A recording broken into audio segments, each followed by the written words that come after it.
Bien, pues este último texto de Mateo 14, del 13 al 21, es en el que vamos a basar la predicación de esta mañana. Nos ha tocado una historia del Evangelio de las más conocidas por los cristianos y también por la gente que no es creyente, es súper famosa. Si pensamos sobre este texto desde nuestra razón de ser como iglesia, se nos abre una dimensión interesante que hace justicia precisamente al aspecto eclesiológico del Evangelio, eclesiológico, de iglesia.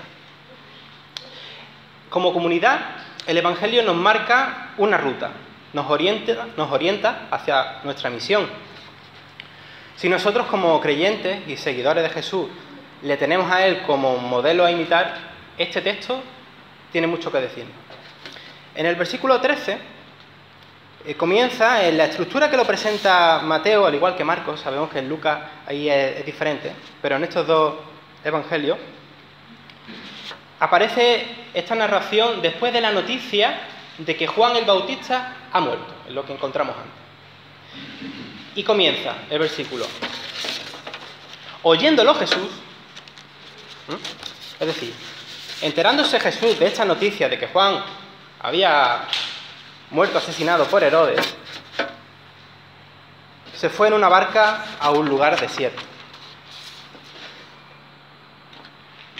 Tanto este evangelista como Marcos, como yo decía, nos lo presenta en este marco. Jesús tiene la necesidad de retirarse. Se ha enterado de que Juan el Bautista ha muerto. Necesitará Jesús tomarse su tiempo para organizar sus ideas, orar, pensar, descansar de su ministerio público, ¿no? Cuando se nos muere alguien cercano, nuestros trabajos nos dan unos días de descanso, ¿no? Para parar un poquito de lo que es nuestro trabajo. Así podemos asimilar un poco el golpe y tener un poco ese duelo.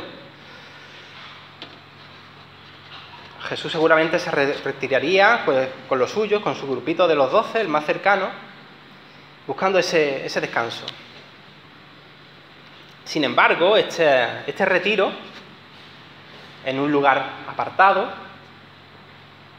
se ve, según la narración, inmediatamente interrumpido por una multitud que le ha seguido a pie desde las ciudades.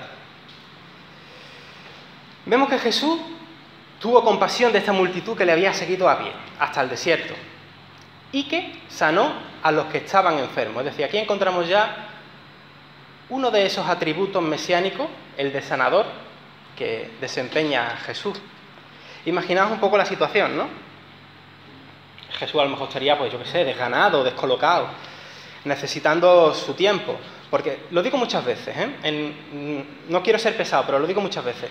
Cuando pensemos en Jesús, que sí que es el Verbo encarnado, que es Dios hecho hombre, Jesús tenía también plena humanidad, es decir, idéntico a como somos nosotros. Es decir, él tenía que encajar los golpes como cualquier otro ser humano, se desanimaba como cualquier otro ser humano. Sus experiencias eran tan humanas como las nuestras. Y Jesús tenía ganas de estar solo. Pero resulta de que le ha seguido una enorme multitud. En fin, no sé, me pongo en su lugar y busca tener tiempo para él mismo y no lo tiene. Sin embargo, en vez de ser arisco o esquivo con esta multitud que le ha seguido, tuvo solidaridad hacia ellos, sintió compasión, nos dice el texto, sanando a quienes les hacía falta. Y parece que esto siguió siendo así hasta que los discípulos interrumpen, lo veréis en el versículo 15, para decir: oye, que se está haciendo de noche, estamos en un lugar apartado de las ciudades, dile a la gente que se aligere y que se vayan, a ver si les da tiempo a comprar algo en las ciudades para poder cenar. Es curioso que los discípulos acaban de ver hace un momento, o han interrumpido una escena en la que Jesús tiene autoridad para hacer sanaciones a la gente. Sin embargo, o actúan con desconfianza o ni siquiera se lo plantean, no caen en la cuenta de que es que Jesús tiene la misma autoridad para alimentar a esa gente. No se lo plantean. ¿Qué responde Jesús en el 16? Tenéis ahí la hojita. ¿Qué responde? Pues dice: no hace falta que la gente se vaya, dadle vosotros de comer. Fijaos que ahora la responsabilidad recae en los discípulos. Imaginaos, no sé, las caras de sorpresa que pondrían. Que le demos nosotros de comer. Si solo tenemos 5 panes y 2 peces. La situación hoy en día es la misma.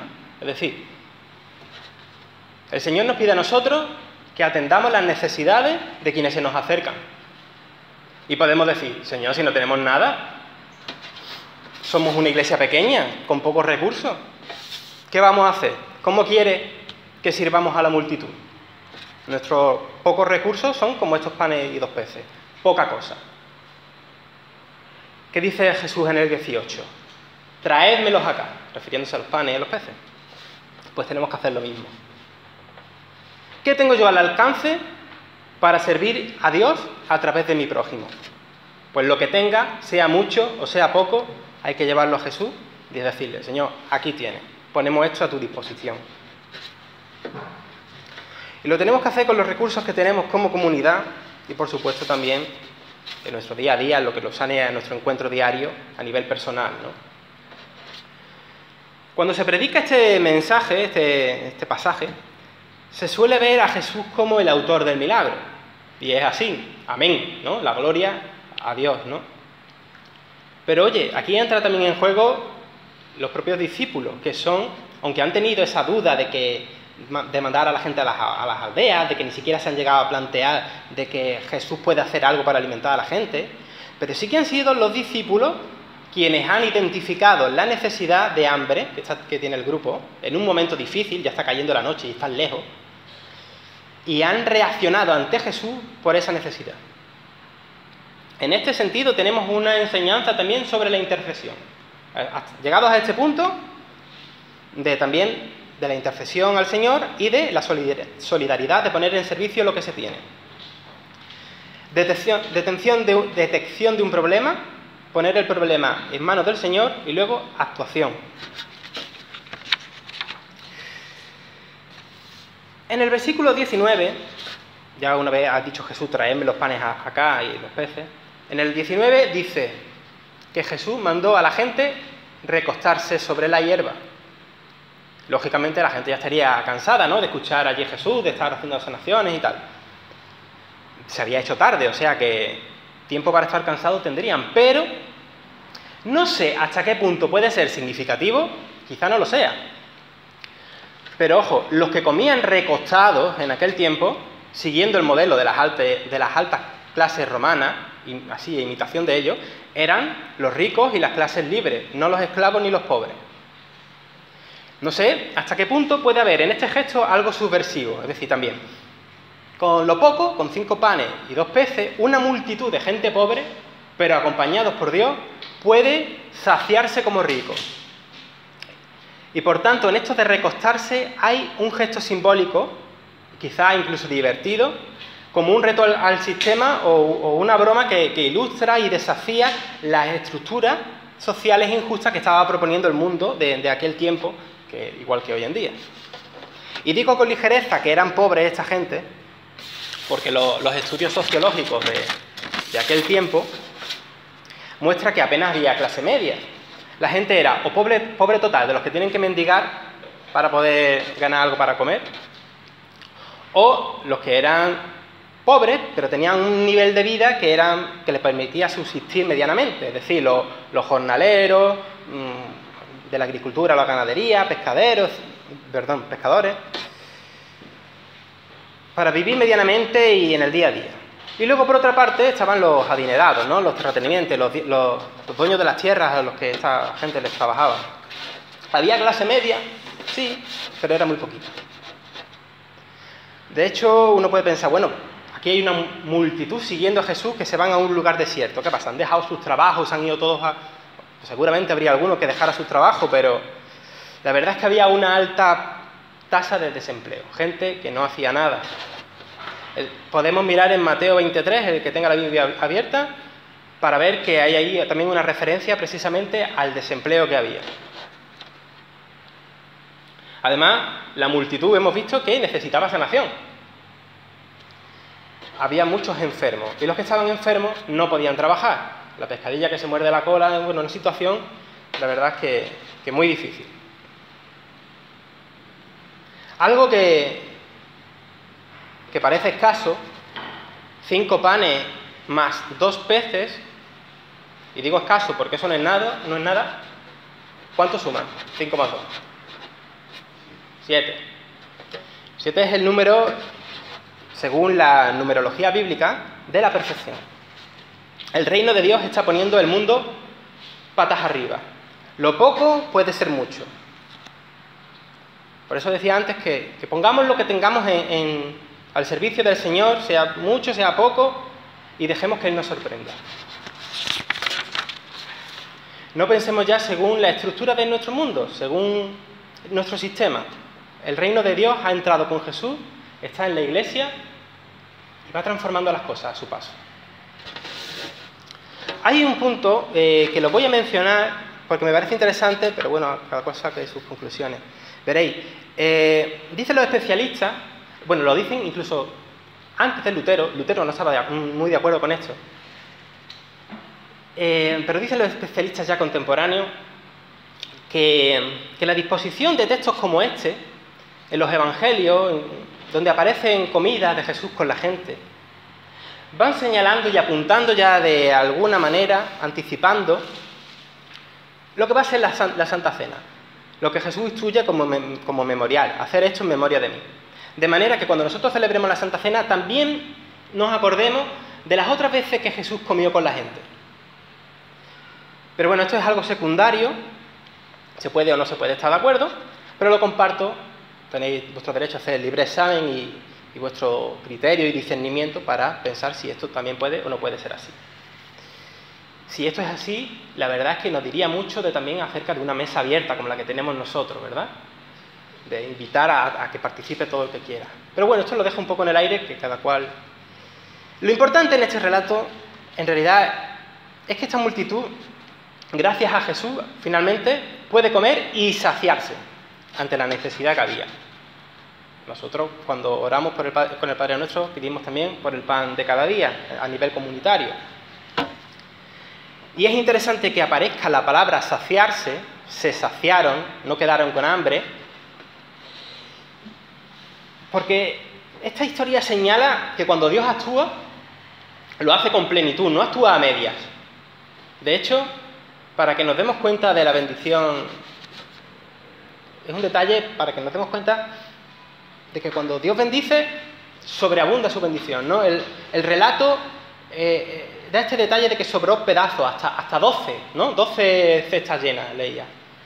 Y es que el 12 también es un número que vemos que aparece mucho en la Biblia, ¿no? Las 12 tribus, los 12 apóstoles, y bueno, y una infinidad de 12 que es para hacer una buena colección de 12. Veréis, el 12 significa generalmente perfección de gobierno. Que Dios está al control, como decimos nosotros en esta tradición reformada, que Dios es soberano. Vamos a rebobinar, vamos a sentar un poco lo que hemos visto hasta ahora, para ir terminando. Yo creo que podemos decir que este es un texto de servicio, de poner en manos de Dios lo que tenemos para servir al prójimo. Es también un texto de confiar en Dios, de que con poco se puede hacer mucho. Es un texto que nos habla, al igual que hicieron los discípulos, de estar atentos, detectar unas necesidades que se vienen encima, a nivel comunitario, en este caso, como era el hambre del grupo, y tratar de solucionarla.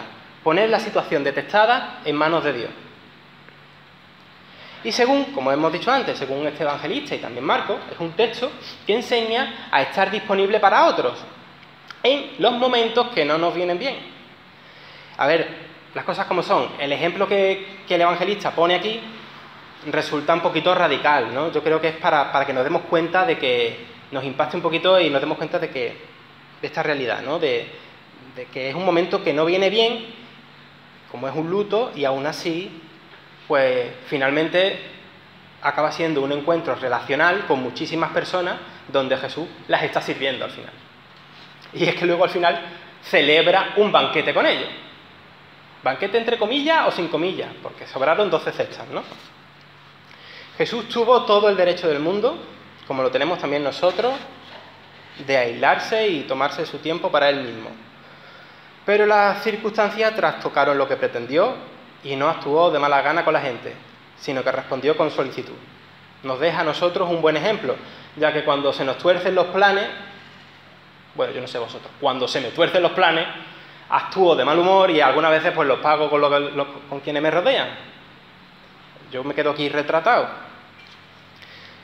La semana que viene, no lo voy a predicar yo, le tocaba a Eva, pero va a venir Luis, toca el siguiente texto donde vemos que al final Jesús manda a sus discípulos que se vuelvan ya en la barca, mientras que él se queda todavía por allí despidiendo a unos y a otros, hasta que luego ya no queda nadie, y por fin tiene lo que andaba buscando, su rato para estar solo y orar.